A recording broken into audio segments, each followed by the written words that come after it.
Sean bienvenidos una vez más a este su espacio expositivo con Tulio Reyes Miranda, realizando una nueva entrega de la Parshat Tashabúa, de la Parshat de la semana, que en esta ocasión lleva por título la Parshat Vaigash. Vaigash, que significa y se acercó. Y esta parsha corresponde a los capítulos 44 desde el verso 18 o pasuk 18 hasta el capítulo 47, pasuk número 27. Ya prácticamente estamos en la penúltima porción del Sefer Bereshit. Bueno, la Parshat Vaigash básicamente que se titula Y se acercó, habla de la intercesión que realiza Yehudá ante Joseph, donde él se ofrece como garante, ¿ok? Se ofrece como garante de su hermano Benjamín delante de Joseph, y allí vemos una alusión espectacular del Mesías, que también se ofrece a sí mismo como sustituto y también se ofrece a sí mismo como garante. Sin embargo, la temática no la voy a llevar a cabo en ese orden, sino siguiendo el tema, o lo que quiero enfocarme es darle seguimiento al tema de la supervisión divina, del ejercicio de la providencia, en este caso en la historia de Yosef y en la historia del clan hebreo, en la familia de Jacob. Y aquí la pregunta, ¿no? Y este es el título de esta presentación, que es corta, que dice: ¿qué hacer cuando llega la escasez? Cuando toca la adversidad, en este caso la escasez de alimento, la escasez económica, que precisamente es una contingencia que muchos de nosotros o la gran mayoría de nosotros está enfrentando debido pues al tema económico, de cómo ha afectado el tema de la pandemia, el tema en este caso de las guerras, ¿ok? De las guerras, la pandemia, y por lo tanto la élite económica, cómo ha perjudicado en este caso nuestra economía. Sin embargo, siempre tendemos a interpretar esto como señales de la segunda venida del Señor, pero también nos olvidamos del ejercicio supremo, del ejercicio soberano de la providencia divina en estos acontecimientos. Y sobre esto, en este caso, vamos a tratar qué hacer cuando llega la escasez. Bueno, el pueblo el clan de Jacob, el clan de Israel, la comunidad hebrea, enfrentó esta situación, enfrentó esta crisis, y en esta hora vamos a obtener, o en esta presentación vamos a obtener lecciones de cómo ellos enfrentaron o cómo ellos interpretaron estos eventos y qué conducta ellos tomaron en relación a estos eventos. ¿Qué debemos nosotros hacer? De acuerdo a Génesis 47:13 dice: no había pan en toda la tierra, escaseaba el pan y el hambre era muy grave, ¿ok? Y al parecer, a lo mejor se le echó la culpa allí al tema climático, ¿no? A la crisis climática. Bueno, dice, aquí en Egipto, dice, el hambre era muy grave, en realidad en el hebreo era kabet, era pesada el hambre, o sea, hablando de su gravedad. Y dice, y desfalleció de hambre tanto la tierra de Egipto y la tierra de Canaán. Bueno, esto no era una crisis global, sencillamente una crisis local, específicamente en estas zonas, donde pues escaseó la lluvia, tanto en la tierra de Egipto como en la tierra de Canaán. El hambre apremia. En Egipto, donde precisamente estaba José, su familia, y en la tierra de Canaán, donde habitaba precisamente Jacob y todo su clan, ¿no? Todo su tribu nómada, su quejilá, vamos a decirlo así, esa congregación ambulante o nómada que Jacob en este caso dirigía. Así que el hambre apremiaba en toda la tierra. Y nosotros nos preguntamos dónde queda la providencia divina en todo esto. De acuerdo al Salmo 105:16, parece ser que el hambre fue una actividad, ¿ok? De parte de la providencia, de parte de la supervisión divina. Porque dice, y llamó al hambre sobre la tierra. Esto es un pasivo divino. ¿quién llamó el hambre sobre la tierra? Y dice, y quebrantó toda fuerza de pan. Quiere decir, el texto está adjudicando esta acción del hambre como un pasivo divino, es decir, el responsable de esta escasez de pan y esta escasez económica, por supuesto, era dirigida por el Eterno. El Eterno era el que estaba detrás, dirigiendo, en este caso, los acontecimientos de aquella generación. De hecho, cuando escasea el alimento, cuando escasea el pan, la providencia divina está detrás de todo esto. La pregunta es, ¿será porque el Eterno es un castigo por nuestros pecados? ¿Es una forma que el Eterno hace para castigar nuestros pecados? ¿O es un juicio del Eterno? ¿O allí a través de eso el Eterno expresa su ira sobre aquellos que no se arrepienten? O sea, ¿cuáles son los designios, el ekev? ¿Cuáles son las profundidades de los designios del Eterno en estos casos? Bueno, esto es lo que vamos ahora a estudiar. Pero fíjense, desde el punto de vista del monoteísmo hebreo, según Amós 3:6 y otros textos que ya poco a poco les he ido, en este caso, mostrando, por ejemplo, el profeta Amós dice, se toca el shofar en la ciudad sin que el pueblo se alarme. Ocurrirá en la ciudad, dice, alguna desgracia. La palabra hebrea para desgracia aquí es ra, que quiere decir, ocurrirá en la ciudad algún mal, que aquí se interpreta como desgracia que el Señor no haya enviado. Es decir, desde el estricto concepto monoteísmo hebreo, aún el mal está bajo la gerencia y bajo la supervisión del Eterno. En este caso hablamos del mal como no el mal moral, sino el mal de desgracia o de adversidad, como en este caso estamos tratando el tema del hambre. De acuerdo al salmista, la divinidad es quien llamó, decretó con su palabra la escasez, en este caso el hambre.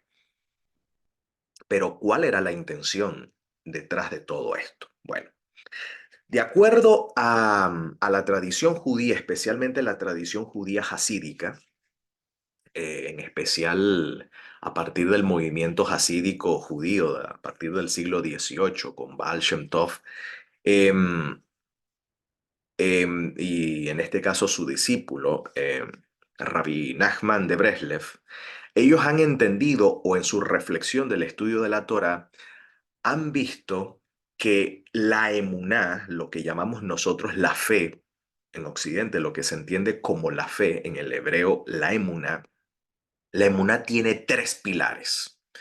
La emuná posee tres pilares. La primera es Hakol Min Hashamayim. El primer pilar de la emuná hebrea es que todo procede del cielo. Es decir, todo está bajo la supervisión del Eterno.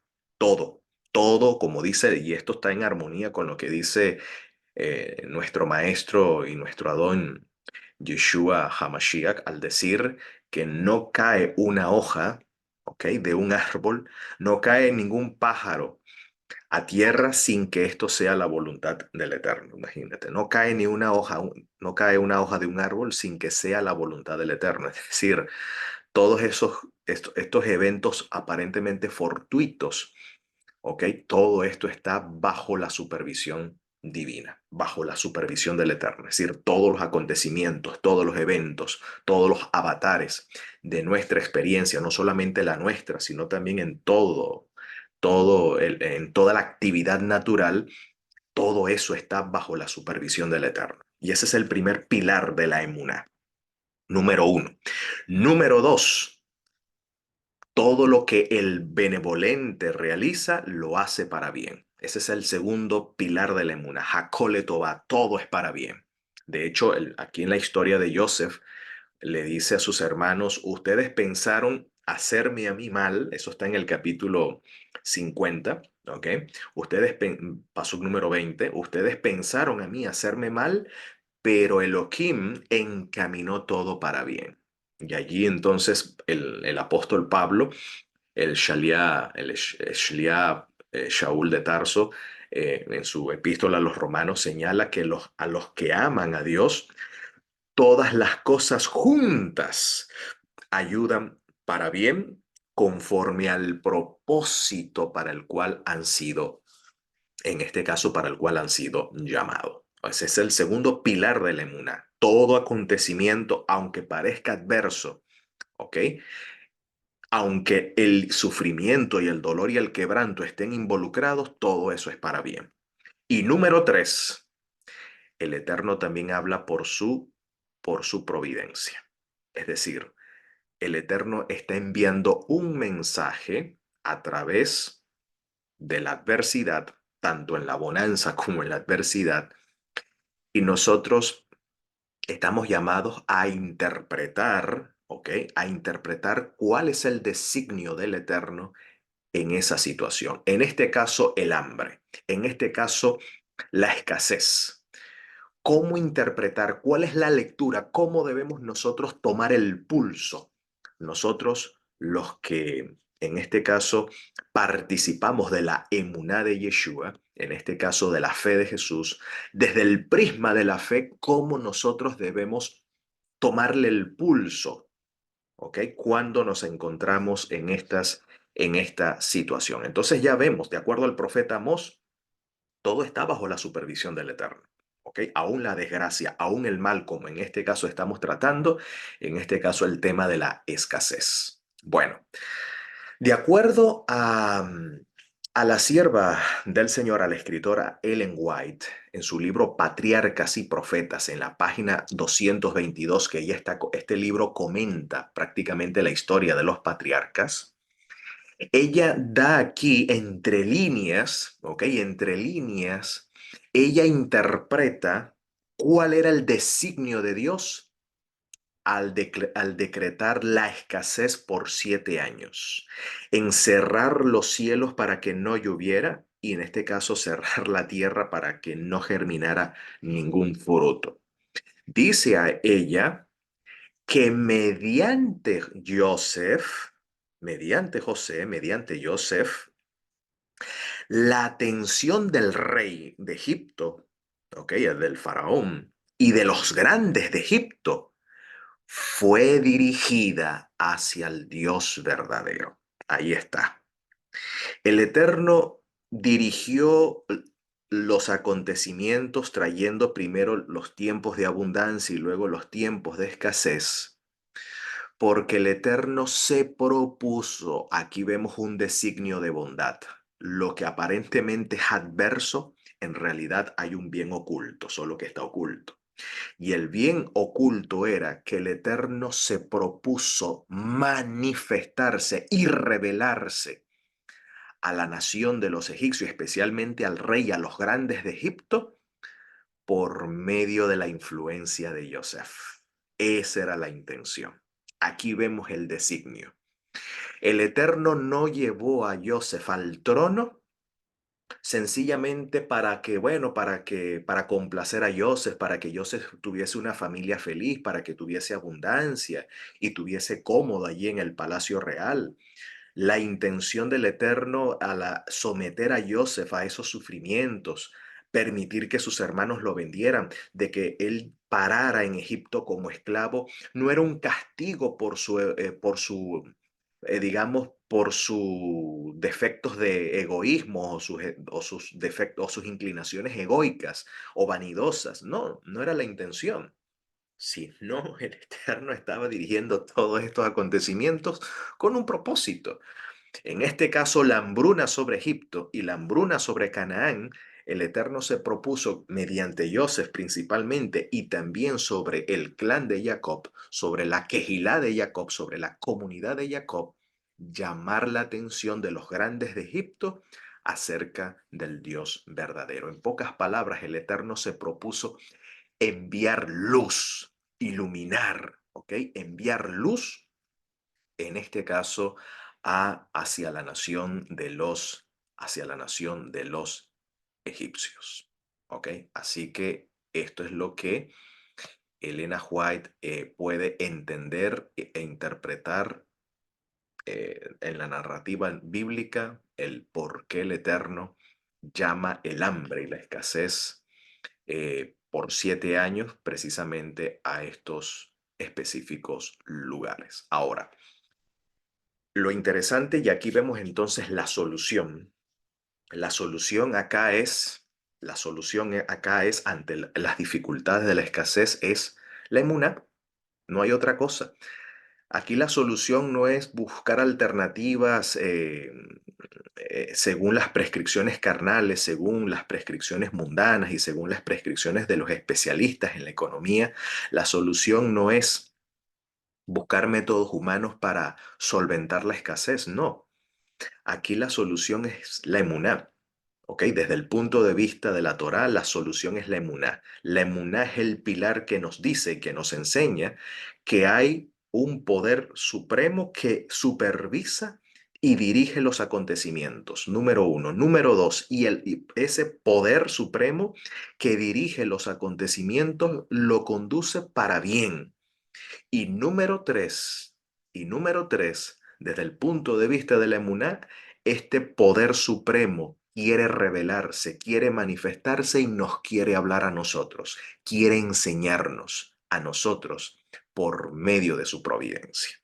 Entonces, ¿cómo nosotros debemos leer, ok, estas acciones providenciales? ¿Cómo debemos nosotros leer? Fíjense.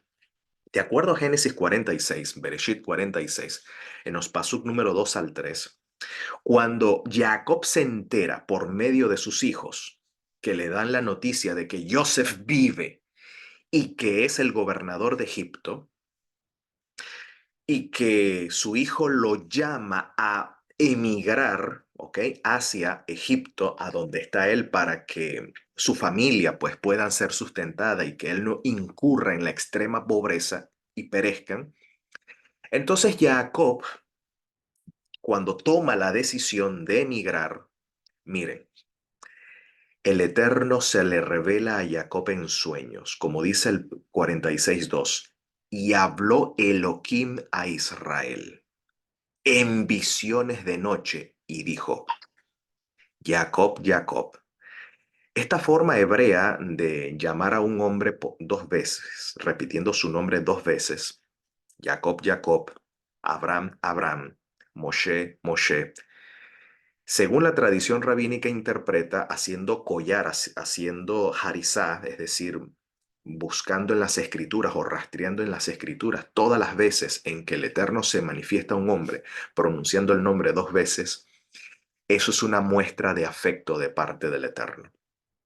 Esto es interesante, ¿ok? Esto es una muestra de afecto de parte del Eterno sobre la persona a quien llama, ¿ok? Y especialmente repitiendo su nombre, ¿no? Jacob, Jacob en este caso. Esto es una muestra, es decir, el Eterno se dirige a Jacob con afecto, ¿ok? Con la sefirá de Rahamín, con el atributo de Rahamín, de amor entrañable. Y luego dice, y él respondió, Gineni, ¿ok? Gineni. Esta manera de responder la aprendió Jacob de su patriarca Abraham, cuando Abraham se dirigía cuando el Eterno se dirigía a Abraham, Abraham, Abraham, Abraham respondió Gineni. Esto es una forma de decir, en un buen hebreo es la forma de decir, aquí estoy para ti. ¿Ok? Aquí estoy para ti. ¿Ok? Aquí estoy para ti. Pocas palabras, mi mente, mi corazón, mi voluntad, mis manos están dispuestos para para llevar a cabo según tu palabra. ¿Ok? Pero partiendo de la base de que la manera como el Eterno trata y llama a su siervo expresa profundo afecto y profundo aprecio de parte de la deidad para con él. Por eso él dice, Gineni, aquí estoy para ti. Y dijo, yo soy él, así dice en el hebreo, yo soy él, Elohe Abija, es decir, el Dios de tu padre.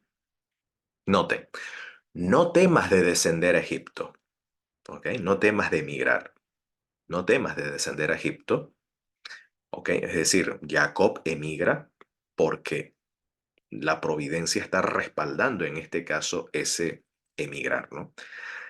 No temas de descender a Egipto, dice, y aquí está el propósito, porque yo te haré por una gran nación. El Eterno tenía como propósito de que Jacob y su familia descendieran a Egipto con la intención de convertir a este clan hebreo, convertirlo allí en una gran nación, es decir, multiplicarlo de tal manera que llegara a convertirse en una gran nación. Y el ambiente más propicio para ello no era Canaán, ¿ok? En ese momento, según la providencia, no era el ambiente más propicio, el ambiente más propicio era Egipto. ¿Pero por qué? Porque obviamente su hijo Joseph estaba enchufado, ¿ok? Era el gobernador de Egipto, ¿ok? Y allí pues estaban las condiciones dadas para que el pueblo hebreo pudiera allí crecer, pudiera tener sustento y poder tener en este caso tranquilidad. Pero la intención del Eterno era esto: allí yo te voy a convertir en una gran nación. Es más, le asegura aquí, mira qué promesa: yo descenderé contigo a Egipto. Este es uno de los 10 descensos que habla la Torá. En la Torá hay 10 descensos del Eterno y uno de ellos es este: yo descenderé contigo a Egipto y yo también te haré volver. Pero noten, y Joseph pondrá su mano sobre tus ojos. ¡Wow! Oye, tanto tiempo, tantos años que pasaron, prácticamente 13 años, quizás más de 20 años. Eh, bueno, porque apenas pasaron los 7 cuando Joseph es vendido, tenía 17 años, más contando los años cuando Joseph llega al trono de Egipto. 30 años tenía aproximadamente, pasaron los 7 años de abundancia, ya Joseph tendría 37 y apenas ya estaba andando los 2 años de escasez, serían 39 años. Quiere decir que 17, 27, 37 ya son 22 años han pasado.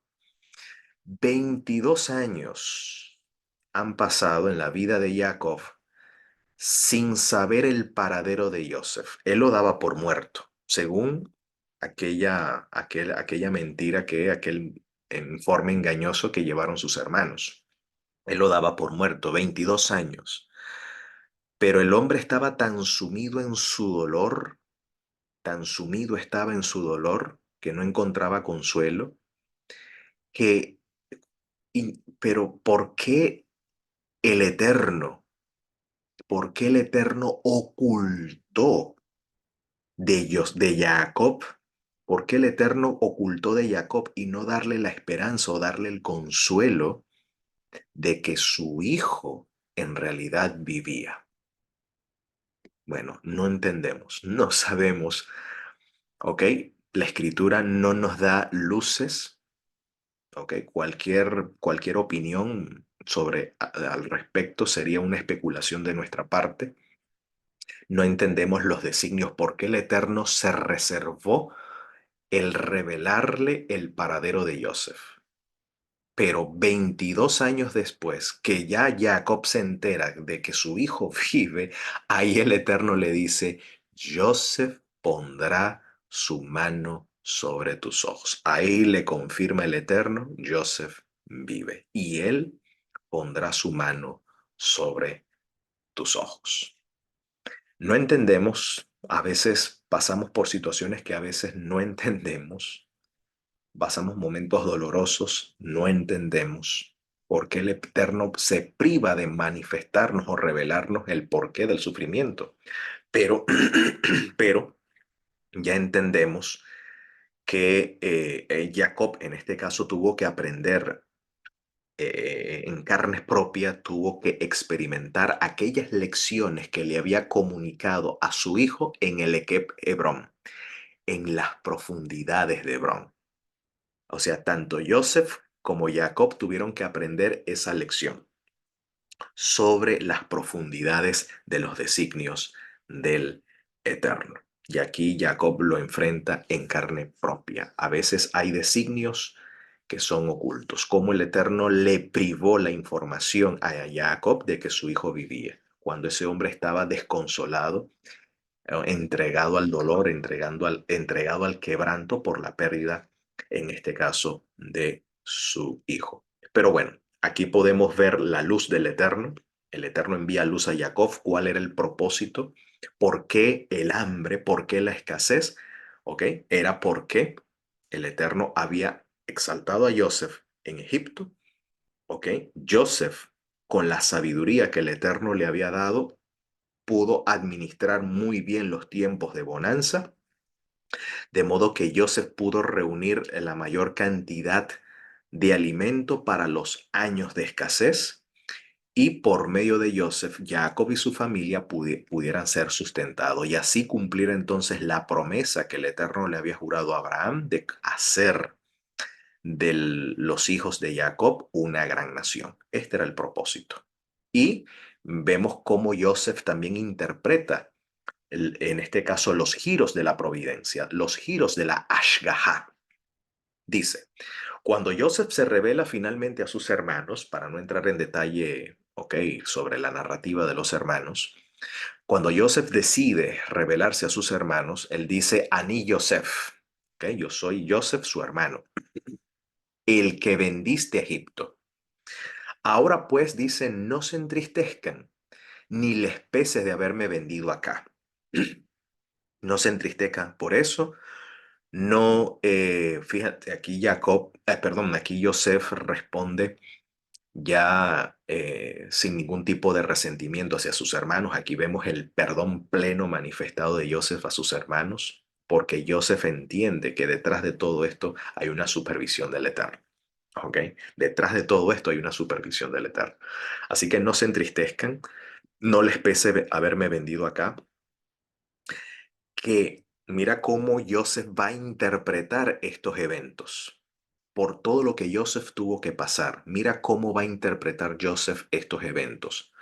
Porque para preservar vida me envió Elohim delante de ustedes.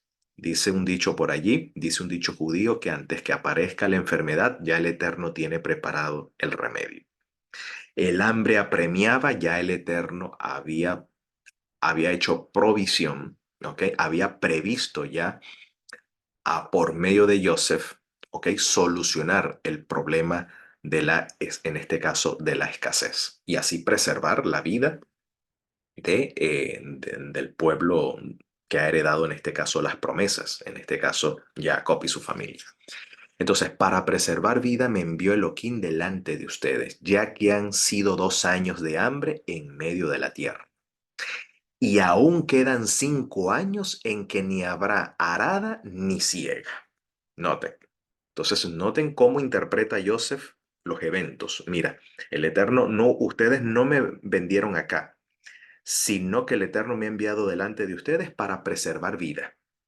Dice, y Dios, en este caso Elohim, me envió delante de ustedes para que ustedes permanezcan en la tierra. La palabra hebrea shear, que es la misma que se utiliza para remanente, o sea, ustedes son el remanente en la tierra.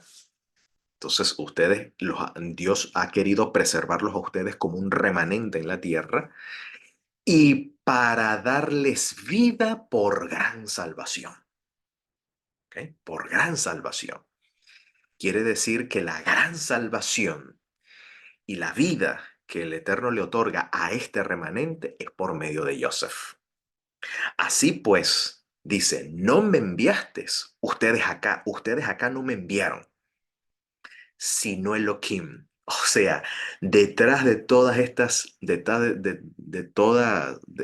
este plan, de todo este consejo, de toda esta trama, Elohim es el que está dirigiendo los acontecimientos. Sino Elohim dice que me ha puesto por Ab del faraón, por padre del faraón, es decir, un consejero del faraón, y por Adón, por señor a toda su casa, y por Moshel, por gobernante en toda la tierra de Egipto. Mira cómo Joseph interpreta, cómo Joseph recibe como vasija la luz del infinito, la luz del Creador, y así poder interpretar y dar luz, en este caso, a sus hermanos. Mira, la razón por la cual yo tuve que pasar por todo lo que tuve que pasar, de ser vendido aquí como esclavo, de parar en la cárcel, todas estas situaciones han sido dirigidas por el Eterno sencillamente para colocarme como un consejero para el faraón, colocarme como señor en toda su casa, para colocarme como gobernante de Egipto, a fin de darles a ustedes vida por medio de una gran salvación, para preservar vida, para que ustedes permanezcan o queden en la tierra como un pequeño residuo, como un pequeño remanente, para preservar vida.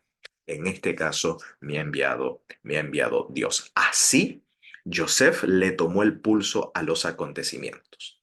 El Eterno no me puso aquí, porque mira, yo soy una persona virtuosa y, y como soy el más inteligente de mis hermanos, estoy aquí porque, bueno, el Eterno quiso premiar todo el mal que ustedes me hicieron y bueno, aquí vivo bien, tengo comodidad. No, no, no, no, esa no fue la interpretación, como solemos como seres humanos interpretar los eventos favorables o los eventos desfavorables, ¿no?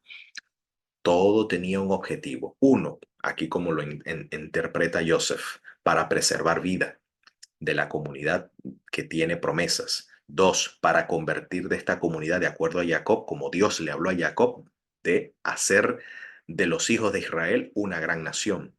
Y número tres, como lo menciona Elena White, todas estas situaciones tenían como propósito el Eterno manifestarse también al rey y a los grandes de Egipto a través de el liderazgo y la sabia y justa administración de Joseph de los recursos, del manejo de los recursos dados por la providencia, los recursos dados en tiempos de abundancia, cómo Joseph administró, ¿ok?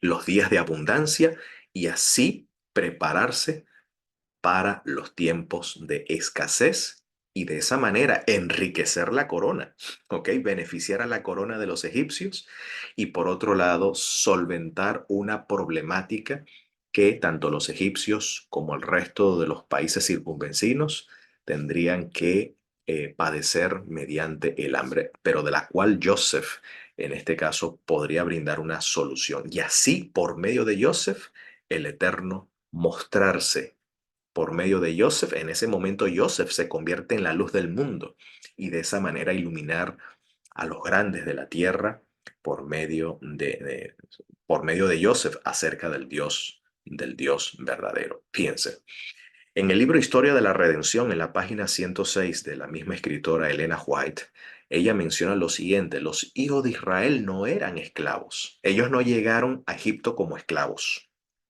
Mira, jamás habían vendido ni su ganado, ni sus tierras, ¿ok? Las tierras que dejaron allá en Macpela, ni sus tierras, ni se habían vendido a sí mismo para conseguir alimentos del faraón. Es decir, no se hicieron empleados.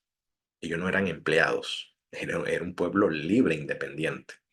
Ni se habían vendido. Y esto es lo que muchos de nosotros para estos tiempos donde reina la escasez debemos procurar, ¿no? Debemos procurar, ¿ok? En la medida de lo posible, ¿ok? No significa que ser empleado sea un pecado, pero en la medida de lo posible debemos lograr esto, ¿no? Obtener esto por la gracia del Eterno. Dice, jamás habían vendido ni su ganado, ni sus tierras, ni se habían vendido a sí mismos para conseguir alimentos del faraón, como había ocurrido con muchísimos egipcios, porque ante la crisis que se apremió, como no hicieron caso, miren, no escucharon la voz de Dios que hablaba por medio de Joseph, donde Joseph había predicho 7 años de abundancia y 7 años de escasez, los que obviamente el resto de la familia de José, los hebreos, no sabían de esta predicción. Obviamente, todavía Joseph no se había encontrado con sus hermanos. Pero en Egipto sí, en Egipto había luz, ¿ok? El Señor advirtió los eventos que iban a concurrir y el pueblo debió haberse preparado, en este caso los egipcios, pero los egipcios no prestaron atención a la voz de Dios que hablaba por medio de Joseph. Por despreciar y rechazar la luz de Joseph, miran lo que ellos incurrieron. Ellos tuvieron que primero vender su ganado a cambio de alimentos. Luego tuvieron que vender sus tierras a Joseph y por ende de Joseph pasa al faraón, por supuesto, que en ese momento el faraón no era, no era propiamente de Egipto, no era un descendiente camita, sino que era un semita procedente de los Ixos. ¿Ok? Entonces los egipcios tuvieron que vender sus tierras y luego a cambio de trigo, a cambio de pan. Y finalmente, cuando ya acabó ya la tierra, toda la tierra ya era, pertenecía al faraón y todo su ganado ya era del faraón, no tuvieron otra cosa que más remedio que vender sus servicios, alquilar sus servicios, es decir, hacerse empleados para trabajar para el faraón. Pero todos esos sucesos acontecieron debido a que no prestaron atención a la voz en este caso, a la voz del varón a quien el Eterno había designado para enseñar sabiduría, la sabiduría de lo alto a aquellos hombres, como en este caso era Joseph. Entonces dice, se les proporcionó a los hebreos una porción de tierra, ¿ok? Como un pueblo libre e independiente, se les proporcionó una porción de tierra, que era Goshen, donde podían morar con sus rebaños y sus ganados, porque era una familia de pastores, su oficio es ser pastores, en atención, ¿ok? Y esto en atención a los servicios que José había prestado al reino, ¿ok? Así que bueno, ellos tuvieron una tierra, la tierra de Goshen, una tierra fértil, ¿ok? Una tierra rica en minerales, ¿ok? Una tierra irrigada con suficiente agua para que ellos pudieran alimentar a sus rebaños y así conservarse como un pueblo libre e independiente, no como empleados del faraón, ¿ok? Sino como un pueblo libre e independiente, a diferencia de lo que hicieron egipcios por desatender la voz, en este caso del profeta, que en este caso, en ese momento, era Joseph, porque Joseph recibió profecía mediante sueños. Así que el rey de Egipto, dice ella, sigue ella continuando en el mismo libro Historia de la Redención y en la misma página, el rey de Egipto no cobró impuestos ni al padre de Joseph ni a sus hermanos, no les exigió impuestos y a éste se le concedió el privilegio de proporcionarles una generosa provisión de alimentos. ¿Ok? El rey decía a sus gobernadores, ¿no estamos acaso? Mira, el rey de Egipto reconocía, más bien se sentía endeudado con Joseph, estaba profundamente agradecido que gracias a Joseph y a su Dios, al Dios de Joseph, ellos han recibido en gran salvación ante, en este caso, ante la escasez que le apremiaba. El rey decía a sus gobernadores, ¿no estamos acaso en deuda con el Dios de José y con él mismo, es decir, con Joseph mismo, por esta generosa provisión de alimentos? ¿Acaso no se debe a su sabiduría, que era sabiduría de Dios, el hecho de que gocemos de tanta abundancia? Mientras otros países perecen, nosotros tenemos bastante. Su administración ha enriquecido grandemente al reino. Por eso dice la escritura, dice el Sefer Mishle, el libro de Proverbios o el libro de las comparaciones, el libro de las Meshalot, que el Sadik es el Yesod, el Sadik es el fundamento del mundo. ¿Eh? Dice el Proverbios, cuando los impíos reinan, los impíos gobiernan, hay calamidad y hay lloro, pero cuando reina el justo hay alegría. Cuando reina el justo hay alegría. Baruch Hashem, que por medio de Joseph, por medio de Joseph, por medio de el justo de la generación, Joseph pudo sustentar no solo a su familia, no solo a la comunidad de Israel, sino que también pudo ser un canal de bendición. Y en parte se cumple la promesa, en tu simiente serán benditas, aunque sabemos que esa profecía apunta principalmente al Mesías, pero la Biblia enseña también que los que somos del Mesías, aquellos que participamos de la esperanza del Mesías, también nos convertimos en simiente de Abraham y por lo tanto herederos de toda promesa. Joseph, como simiente de Abraham, por medio de él en su tiempo, las naciones de la tierra fueron benditas, no solamente por su gerencia, por su administración, sino también por el ejercicio de su mishpat, el debido proceso, la correcta aplicación de los mandamientos de Dios, como también por su sedaká, por su lealtad y por su fidelidad al Dios verdadero. Dios se manifestó por medio de Joseph y el mundo entero pudo reconocer la justicia de Dios por medio de este extraordinario hombre. Así que cuando toca a nosotros la adversidad, cuando toca a nosotros la escasez, debemos estudiar las escrituras. Ese es el llamado de acción.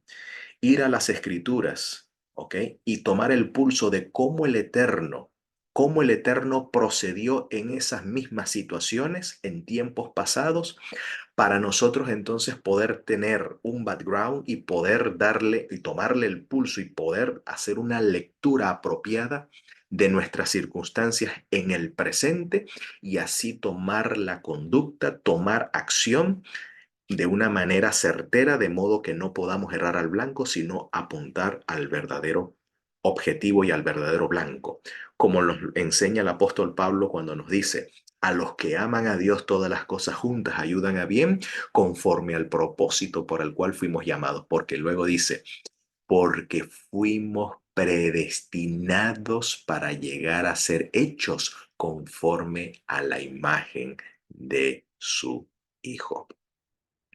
Así que esa es la lectura, cómo nosotros debemos entender e interpretar y cuál debe ser el debido procedimiento, el debido proceso cuando nos encontramos en una situación similar. Ejercer emuná, la emuná nos enseña esta situación, esta escasez la supervisa el Eterno, pero el Eterno lo está supervisando para bien, porque todas las cosas juntas ayudan a bien. Y número tres, ¿cuál es el objetivo? ¿Qué mensaje, qué me quiere el Señor enseñar por medio de esta escasez? ¿Cuál es su designio? ¿Cuál es su propósito? Y para ello nosotros debemos ir a la historia sagrada, repasar la historia sagrada de cómo la providencia divina actuó en los momentos pasados para así obtener luz y así poder proceder de la manera más apropiada para el tiempo presente, porque aquellas cosas han sido puestas como ejemplo para nosotros que vivimos en el final de los tiempos. Y mientras esto sea así, pueda el Eterno enviar pronto al Mesías y en nuestros días y podamos decir amén.